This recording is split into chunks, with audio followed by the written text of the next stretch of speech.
All right, folks, it's my pleasure right now to welcome Jeanne Kenney. And for those of you who don't know, Jeanne has a very important place in basketball history here in the city of Baton Rouge, whether we're talking high school or college. First of all, great to see you. Thanks for having me. Thanks for coming Appreciate down. Yeah. As a player, as I go into Jeanne Kenney's resume, back-to-back state champions at St. Michael as a sophomore and as a junior. Your head coach then was Tammy Reynolds. Yep. And then recruited to LSU, where you were on 3 NCAA tournament teams, including back-to-back Sweet 16 teams to close out your career. And now you're into coaching, and congratulations on the new head coaching job at St. Thomas More in Lafayette. Yeah, excited to get started there. Tell me about, we'll talk about your career and the current LSU Tigers, but just talk to me about coaching. Something you've always wanted to do, it appears. Since I was about 10 years old, yeah, when I was playing at AAU, Doobie Plaisance, Teresa's mom, coached me, met her, and I've been friends with Teresa ever since. And the way that Doobie coached the game, and I was just immediately attracted to it. So yeah, and the way that I played the game, former athlete, played the game also. I coached through playing. It's something that was very beneficial in helping me get recruited and how I communicated the game and stuff. So yeah. Doobie was the head coach at Nichols for a long time, right? Mm-hmm. And Teresa, the two of you were kind of the inside-outside at LSU, right? I mean, you made a lot of shots from the outside, but you also dished a lot to her on the inside. She was played in the WNBA for a long time too, right? Yeah, she still is. Still playing? Great. Yep, still playing. Sorry about that, Teresa. In your career, just still playing. You're not old, but it is 10 years since you played. It goes by like that, huh? Mm-hmm. Yeah, my knees remind me that I'm 10 years out. But yeah, no, Teresa's been a friend since, and she saved me a lot of turnovers, I must say. Turned into some assists. Well, Jeanne, when she finished playing, was in LSU's top 10, the program's all-time top 10. In 3-pointers and in assists. So this goes to show you this was not a ball hog. You know, sometimes you could finish in the top 10 of 3-pointers, but she's also dishing, right? So, Teresa was a big part of that. One of the reasons why, another reason to talk to you is there's few players in LSU history that have played the game harder than you played. I mean, you were always diving on the floor. You were always banged up, it seemed, right? Is that the way you tried to play the game? Yeah, I had to play hard. I didn't have the speed that everybody else had, and I had to play smarter and had to anticipate. And my knuckles are jammed forever, and my knees are as well. But yeah, I played hard because I think you have to. Yeah, you have to play the game at 100%. And whatever amount of 100% you can give, you're expected to give it. The game deserves it, and your team does too. Wow. That's a great quote right off the bat. And I told her before we got on camera here, I was looking at LSUsports.net. Junior year, you suffered injuries to your knee, your shin, your head, and foot, but still managed to play in 32 games with 24 starts. There was some practice video of ice packs on shoulders and maybe your head and stuff like that. It did seem like you fought through your share of injuries there with LSU. I think it depends on how you think of it. I was a little weak or I was a little tough. Either way, tried to get out there and give my all. So, when you see last tier Poa play and take all these charges, is there some of you in that? Well, my competitiveness comes in and I'm like, where was the charge counter when I was there? But she knows how and when to take a charge, and I'm glad she's okay. So they didn't count charges when you played?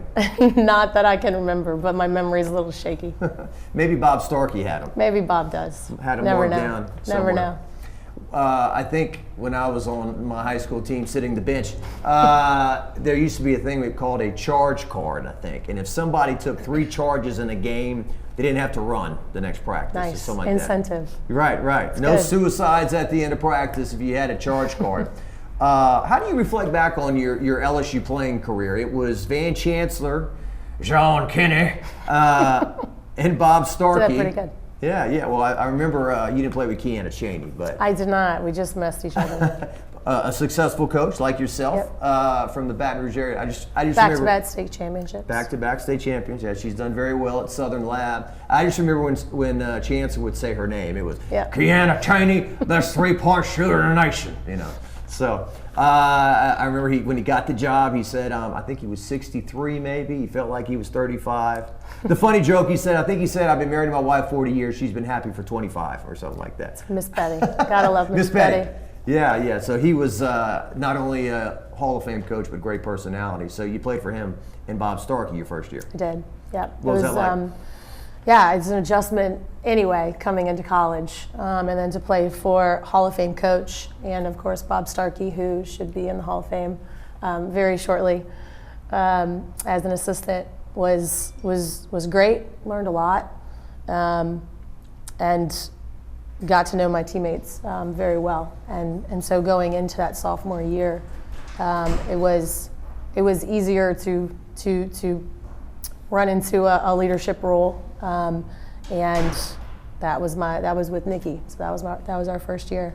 But yeah, to not make the NCAA tournament that freshman year was extremely difficult for all of us as competitors on the team. Yeah.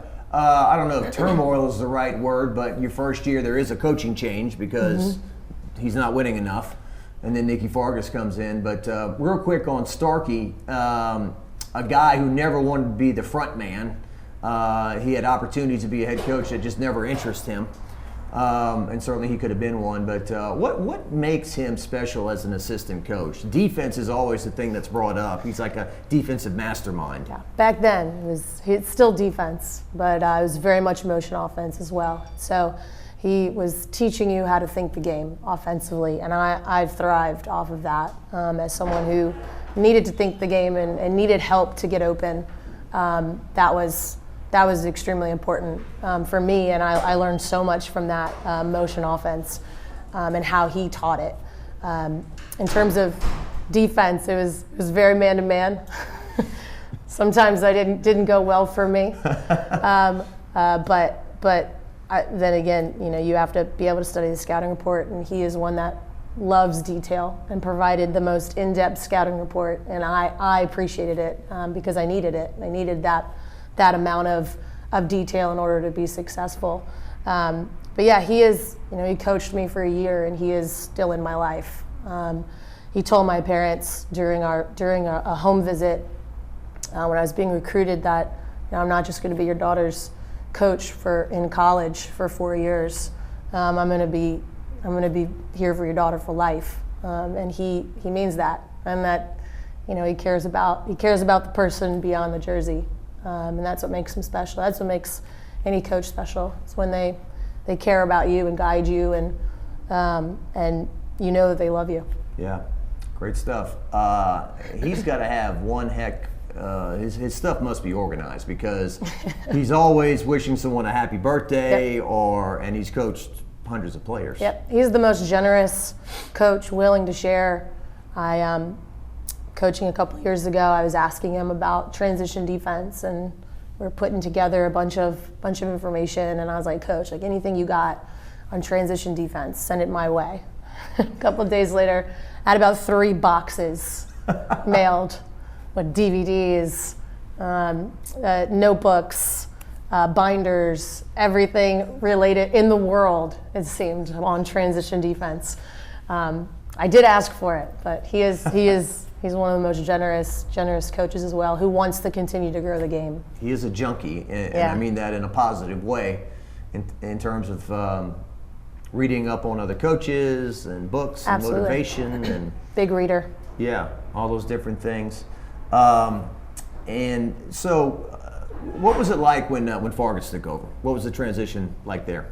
I think it was good. It was good. Everything that they came in and they had their entire staff from UCLA. They were coming from UCLA, and I thought that was impressive in terms of that camaraderie that they had. And they were going to every single person was going to come and bring that to LSU. And I think the best coaches meet with their players and see their needs and what needs to happen in order for this team to be successful. And that's what Nikki did. In the beginning, the very first initial stuff, and we needed a lot of team bonding. at that point just from that previous year, and we did it, and it was successful for us leading into the next couple years with the Sweet 16s. And some of the players you played with too, these might not be the Simone Augustus and the Sylvia Fowles of the world, that no one really is, but the Adrienne Webbs. Yep, who's still playing. She's still playing. I believe so, yeah, overseas. And she was huge in that game where you beat Penn State on your home floor to go to the Sweet 16. She was. Bianca Lutley was extremely important. Yeah, for the Sweet 16 runs, for sure. They were our seniors. Swayze Black, Courtney Jones. The late Danielle Ballard, games. Danielle Ballard. Yeah, yep. Messaged you about. And just tell me about the importance too of playing on your home floor. This is what Kim Mulkey is doing for the third straight year. Yep. The first year they lost in the second round last year. Obviously won 2 games, and now they're looking to win 2 again. It is a home game. Even though it's the NCAA tournament, it's a home game, and it's home court advantage in terms of the crowd, and just to be able to see packed crowds is like brought tears to my eyes the first time I walked in, and it was an alumni event and completely whited out. It was amazing. It was it brought back a couple of memories of playing and going on a run and hearing the crowd be so loud and so excited and with you, 100%, super present. Every college athlete should be able to experience that at one point or another, for it to be so loud and energetic that you can't hear yourself think. It's an amazing feeling. Yeah. And I believe as we're sitting here, they've sold 13,000 tickets already. Good. Good. So LSU plays Rice, and then if they win that one, then they could play Louisville or Middle Tennessee State. Everyone's keeping their fingers crossed for an LSU-Louisville matchup because of the Haley Van Lith factor. What do you think about this new era of, this didn't happen when you played, right? Somebody playing against their former team. That just... Yeah, well, that and the NIL thing. That's the elephant in the room. But yeah, former team, it was different. We didn't have the transfer portal was something as in terms of, you had to sit out unless you were that grad transfer who had already done their sitting out, right? That's maintained throughout the decade now. But yeah, you had to sit out. And so in terms of that, for me, it was a major reason of staying for me, was because if I were to transfer, I would have had to miss an entire season. Yeah. And as a competitor, I did not want to do that. I didn't think that would have been best for me to have to sit out of competition. You're still practicing and you're still a part of the team, and you can get that camaraderie and chemistry, but you're sitting out of the Unless thing. You go play for Dobie at Nichols. Unless, Doobie, you never know. Doobie. That's okay. But yeah, it's a different world. But I think instead of coaches now leaving as well and going to new universities, instead of having the 3 to 5 years, it's 1 to 2 because of the portal, because you can have a turnaround season like that, and that's difficult. You're in a business where it is win or go home. And that can be a great thing and an energizing thing, and also on the trade-off side of it can be extremely difficult. Yeah. No one at LSU is complaining when they get Angel Reese or Anissa Morrow or Alexis Morris, or the baseball team gets Paul Skeens or Tommy White. But it is a different dynamic now when you have senior day and you're bringing out somebody who was there for a year. Yep. Or you have SEC Media Days, which in the past was always like a senior that had been with the program 3 years. Now you bring sometimes you bring somebody who hasn't played a game for you yet to Media Day. So obviously the fans are coming and they're loving the sport. It hasn't been any more popular than it is now, but I still kind of wonder, are they missing some of that relationship and connection? Yeah, I think a couple years from now there needs to be case studies. So case studies now, a couple years down the road, to be able to study the state of basketball and how it is right now, and from the women's side to the men's side, and the NIL, the impact of NIL, from the Power Fives to the mid-majors and lower D1s and that kind of thing. And I think there's no doubt that it creates a more difficult job for coaches. It creates a more difficult job for teammates. It just does. Your entire team changes in a year, and so how do you create culture? I think it's your most influential leader and your strongest leader is going to dictate that for you, good or bad. And so I think that's where the leadership is extremely important when you have such quick turnaround. You were on teams, I'm sure, whether it was high school, college, when you were little, that it was team. Yeah. It's not selfishness and me, and I. And while these opportunities are great for these young people and it's good for them to maximize, they do seem to all kind of go against the theme of team. Yep. I think that's where everything's a learning moment. Everything's a growth moment. And if this is how the game is going to go, personally, I think there should be some form of regulation in terms of NIL. So it doesn't, because right now there's no rules, essentially. There's no max, there's no anything like that. And that's not to limit the amount of, it's not to limit opportunity and possibility for the kids. It's just to create, there is something to be said about the age that you are in college compared to going to pro. Because now, what's the difference right now? That would be the argument, the devil's advocate side of NIL. Obviously, you don't want to ever take away opportunity for these kids to create a life for themselves when basketball ends, because it will, unfortunately. Yeah. And that's an amazing thing, and something I think everybody wishes they could have benefited from. But what's going to be the trade-off? Because there's going to be something. And I think the natural thing is there's a trade-off in the locker room, there's a trade-off in culture, there's a trade-off in consistency and how your team operates. But I think it's a learning moment, always a learning moment, for sure. One thing that I think is misleading, too, is that people look at Angel Reese, Haley Van Lith, and Flage and almost think that that's what's going on for everybody. Yeah. The women are just doing so great in NIL. Olivia Dunn, they're doing well, but in the Southland Conference, for example, at Southeastern, Nichols, Northwestern State, what's going on there? Probably at 90% of the universities in the country. Yep. Yeah. You have very much a separation of Power Fives, mid majors, just in that next tier, and it has to do with money, and it's a different ball game for the Power Fives. It's tough. Yeah. Tough thing to navigate as a coach, I would say. Well, Kim Mulkey, if there's anyone that can navigate it, I'm sure it's her. They pay her $3 million a year. And created a position with Jennifer, in terms of basically got ahead of the game and gave her the position of basically, I'm paraphrasing her responsibility, but she's their agent, in college. And so she's able to manage, and I think that was a brilliant move by LSU. And I wouldn't be surprised the next however many Power 5 schools start to adopt that same mentality. Kim Mulkey has made a big effort since becoming the head coach to reach out to the alumni, right? Absolutely. Players like yourself and others they've brought them back, Yep. right? Reunions and whatnot. What has that meant to you as a former player? It means everything.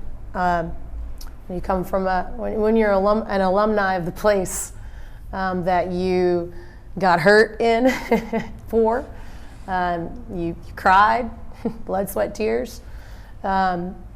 You gave everything that you could possibly give to receive the love back from a person who never coached me is great. And I think, I don't want to speak for everyone, but I do believe that with our core alumni groups, like we feel that love coming from her, and it's the welcoming, it's the acceptance, and the thank you for things, and never underestimate the power of a thank you for what you've done. And she's certainly done that, and I think Bob's also a big part as well. He's kind of our connector from decades. But yeah, they've done everything from sending us gear, sending us player packages, alumni packages, to anytime you want to come, just let us know. Just extremely inviting, for us, and that means the world, especially as a Baton Rouge kid. It's pretty great. Awesome. When Simone got her statue, Yep. did that mean something to you as well? Oh, man. Yeah. Whew, I was crying during her speech. I was like, I didn't even get a chance to play with her, and it was an amazing accomplishment.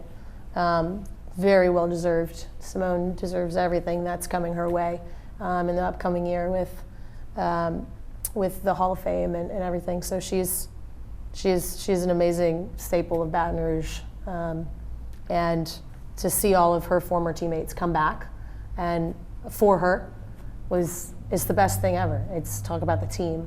It's to hear all of her stories, and most of them didn't have to do with the basketball court. Yeah. And that's those core memories that you have with your team, with your connection. You know, that's what makes teams great on the court. And she definitely had that. Yeah. Amazing to think that in the year 2023, a new barrier was knocked down. Yeah. Right. I mean, I think if you had a conversation 10 years ago about putting a statue up for a female athlete, that might have gotten scoffed at. Yeah. But Mulkey kind of immediately, as is her style, aggressively made it happen. Yep. Very. So. Yeah.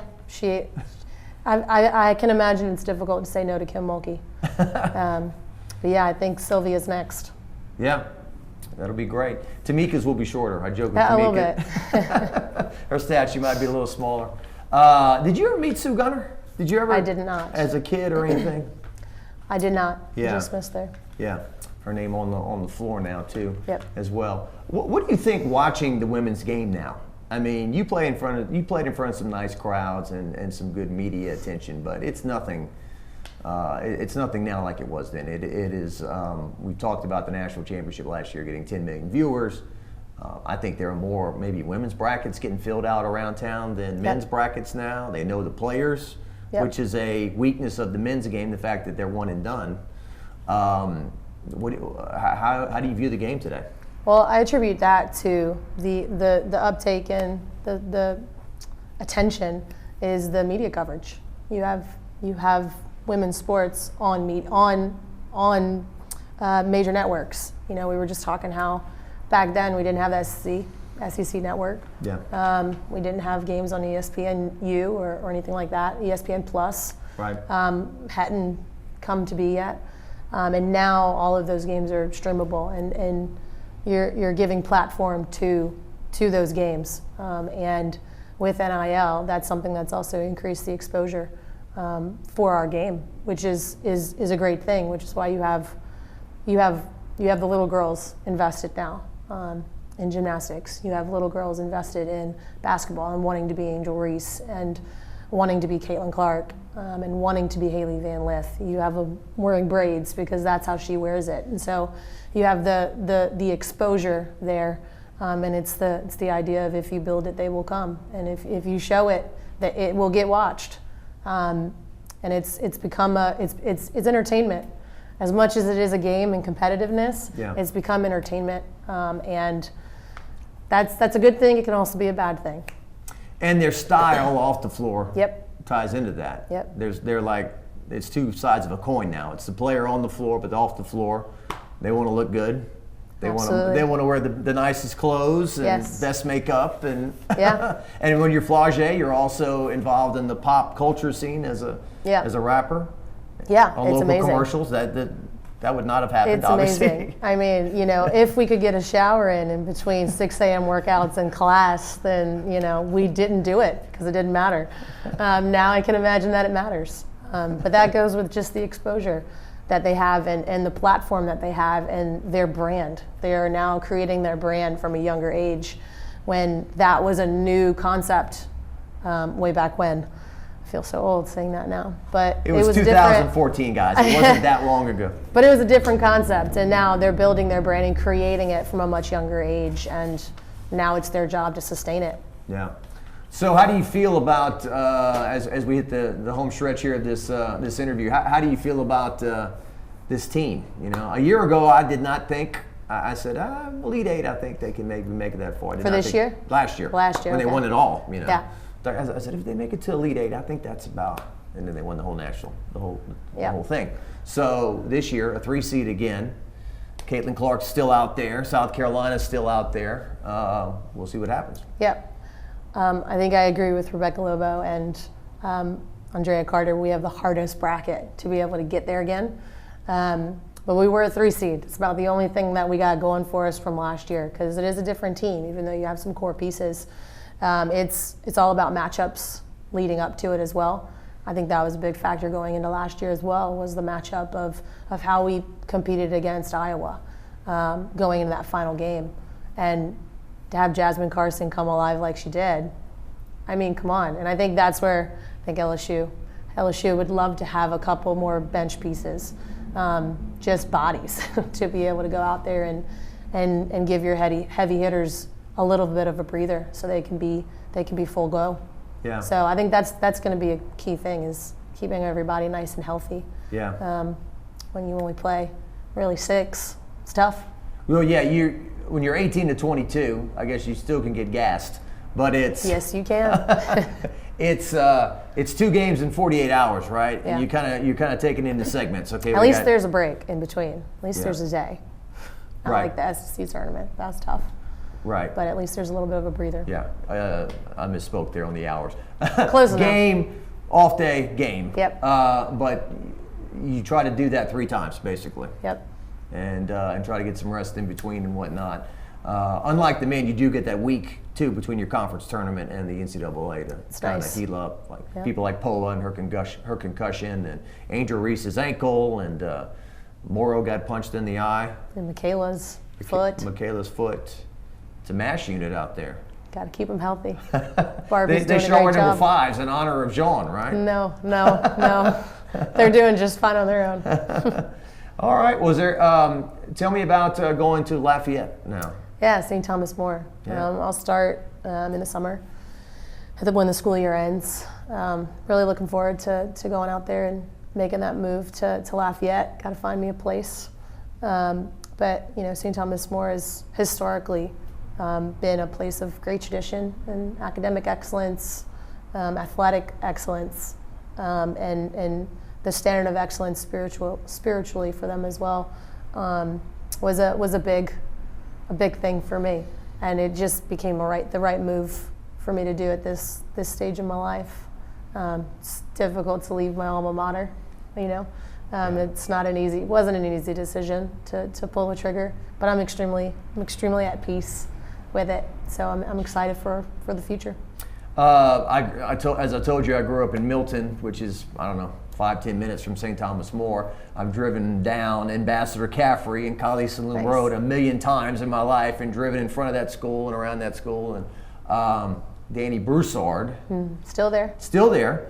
His brother Ricky, I believe, was the first coach in school history. I think that school opened in '82 or something like that. Around there, yep. And but Danny's been the coach since like '83. Since then, I Yeah. believe.